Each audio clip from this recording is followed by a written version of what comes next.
Dalam sejarah perkembangan Islam, berbagai peristiwa menakjubkan diabadikan dalam kitab suci Al-Quran. Bukti-bukti peristiwa ini sebagian telah termakan waktu, namun sebagian lagi masih tersisa dan terungkap setelah melalui penelitian selama bertahun-tahun.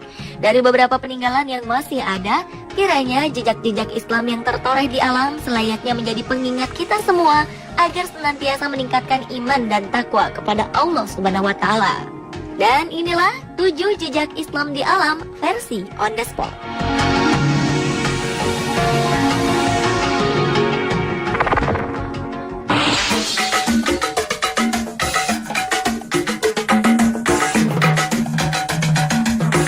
Zam-Zam. Sebagian besar umat muslim pasti tahu tentang mata air abadi ini.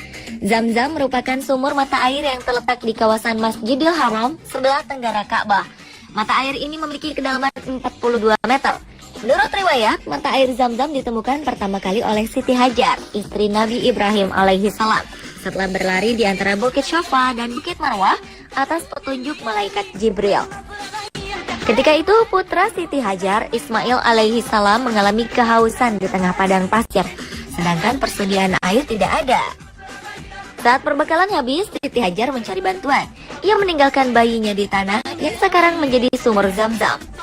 Ketika itu, Siti Hajar mendaki ke Bukit Syafa untuk mencari sumber air. Namun tak terlihat apapun di sini. Ia kemudian pindah ke bukit lainnya, yakni Bukit Marwah, untuk melihat ke tempat yang lebih luas.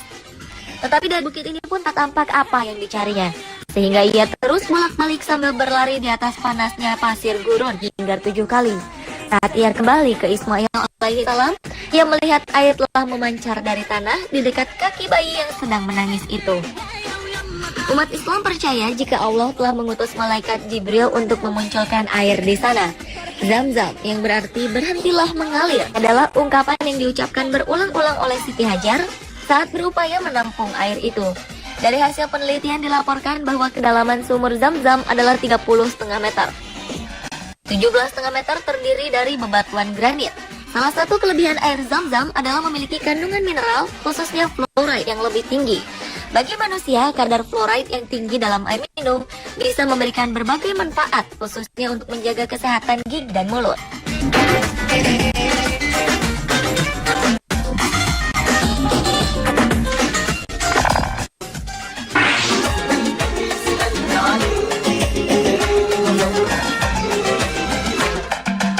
Selanjutnya adalah Gua Sur.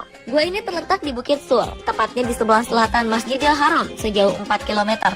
Tinggi gua ini dari permukaan laut sekitar 748 meter.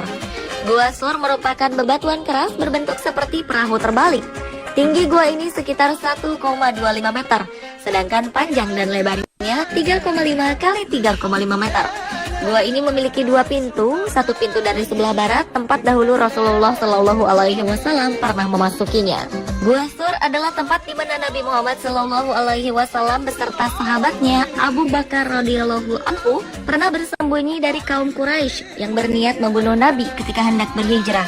Diriwayatkan kaum Quraisy saat itu begitu marah kepada umat Muslim dan Nabi Muhammad Shallallahu Alaihi Wasallam karena mereka tidak menyangka bahwa ajaran Islam akan tersebar dengan begitu cepatnya. Berkat pertolongan Allah Subhanahu wa Ta'ala, Rasul dan Abu Bakar selamat dari peristiwa yang menegangkan ini. Kini kita dapat datang dan melihat ke Gua Sur, gua yang menjadi saksi peristiwa besar dalam sejarah Islam.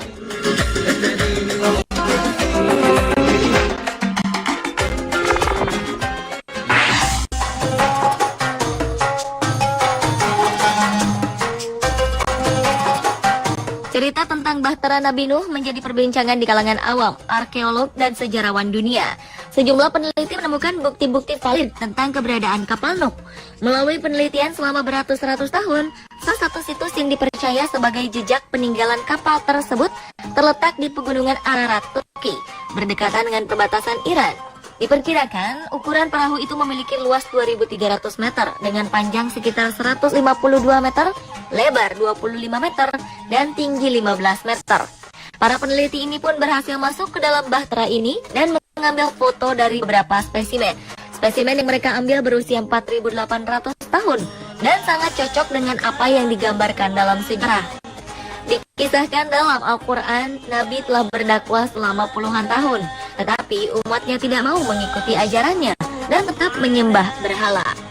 Allah kemudian memerintahkan Nuh untuk membuat bahtera. Melalui wahyunya, Allah membimbing Nuh membuat bahtera yang kuat untuk menghadapi serangan topan dan banjir. Bahtera Nuh dianggap merupakan alat angkutan laut pertama di dunia.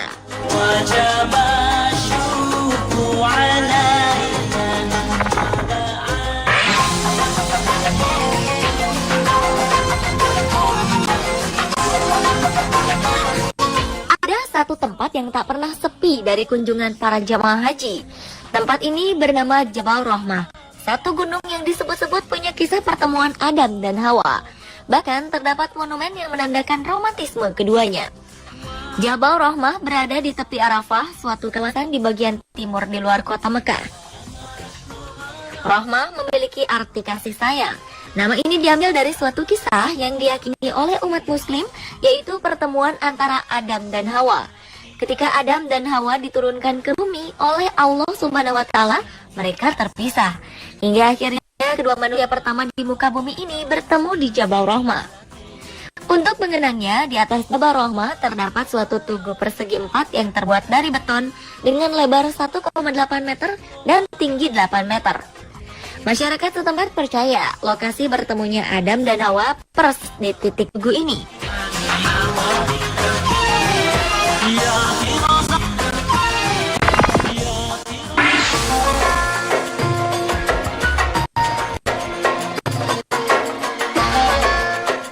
Ashabul Kahfi adalah kisah 7 pemuda yang tertidur lelap di dalam gua selama 309 tahun Hijriah atau 300 tahun Masehi untuk melarikan diri dari kekejaman Raja Dicyanus. Kisah ini bersumber dari Al-Quran dalam surat Al-Kahfi. Menurut beberapa sejarawan Islam, 7 pemuda ini bernama Maksalmena, Martinus, Castunus, Bairunus, Ganimus, Yasbunus, dan Tamlika, serta seekor anjing bernama Kitmir yang dipercaya sebagai anjing yang akan masuk surga. Beberapa berpendapat sejarah ini terjadi di Suriah, tetapi ada beberapa ahli Al-Quran dan Injil berpendapat mereka berasal dari Yordania. Lokasi Gua Ashabul Kahfi terletak di Yordania. Gua ini memiliki sebuah lubang di atasnya sehingga cahaya bisa masuk. Selain itu, bentuk gua yang terdapat di Ar-Rakim ini sangat luas dan lapang serta tidak dalam.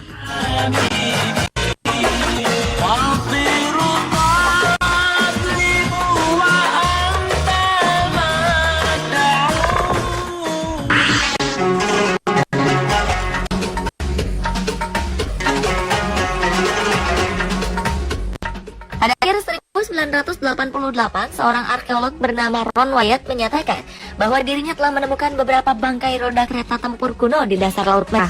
Menurutnya, ini adalah bangkai kereta tempur Fir'aun yang tenggelam di lautan ketika mengejar Nabi Musa alaihi salam dan pengikutnya. Selain menemukan beberapa bangkai roda kereta, Wyatt bersama timnya juga menemukan beberapa tulang manusia dan tulang kuda di tempat yang sama. Lokasi penyeberangan diperkirakan berada di Teluk Qoba di Nuweiba. Kedalaman maksimum perairan di sekitar lokasi penyeberangan adalah 800 meter di sisi ke arah Mesir dan 900 meter di sisi ke Arab. Sementara itu di sisi utara dan selatan lintasan penyeberangan kedalamannya mencapai 1.500 meter. Menurut kitab suci Islam maupun Kristen, Nabi Musa alaihi salam memimpin umat Yahudi keluar dari Mesir atas kejaran Fir'aun pada 3.000 tahun lalu. Saat itu Nabi Musa alaihi salam membelah Laut Merah untuk dapat dilintasi oleh rombongan Musa sebelum menutup kembali dan menenggelamkan bala tentara Fir'aun.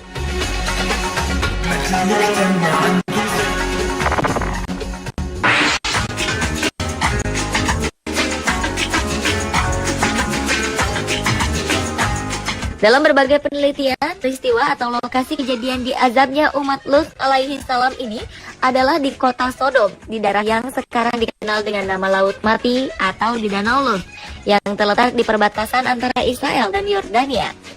Dijelaskan umat Nabi Lut ini dihancurkan dengan cara dijungkir balikan, lalu dihujani dengan batu belerang. Selama ribuan tahun terkubur, kini jejak atau sisa kehancuran umat Nabi Lut berhasil ditemukan oleh para arkeolog di sekitar Laut Mati. Kejadian yang menimpa kaum Lut seperti yang disebutkan dalam Al-Quran diperkirakan terjadi sekitar 1800 sebelum Masehi. Berdasarkan pada penelitian arkeologis dan geologis, peneliti Jerman Werner Keller mencatat bahwa kota Sodom dan Gomorrah benar-benar berada di lembah Siddim yang merupakan daerah terjauh dan terendah dari Danau Lut.